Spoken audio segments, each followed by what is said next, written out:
একটা বিষয় শেয়ার করি আপনাদের সাথে। দেখুন বন্ধুরা, আমার এই ছাদ বাগানে অনেক গাছ আছে। এই গাছগুলো আমরা কত যত্ন করে রাখি, তারপরও ফুল ফল ঠিক মতো পাই না। আর এখানে আল্লাহ পাক কনক্রিটের ভিতর থেকে একটা গাছ জন্মাইছে।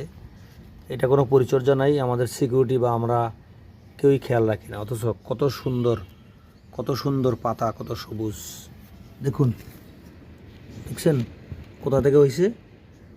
দেখছেন না কোথা থেকে হয়েছে? একেবারে কনক্রিট থেকে ছাদের ডালায় বেত করে এটা জন্মাইছে। আর আমাদের দেখুন, আমরা কত যত্ন করে ড্রামের ভিতরে পানি দিই, সার দিই, অথচ এটা সার ছাড়া, পানি ছাড়া কত সুন্দর একটা গাছ। এই জন্য আল্লাহ পাক যারা বাঁচিয়ে রাখে তারা কেউ কিছু করতে পারে না। আর বড় হয়ে ওঠা এবং বেড়ে ওঠার যদি শক্তি থাকে, তাকে কেউ দমাতে পারে না।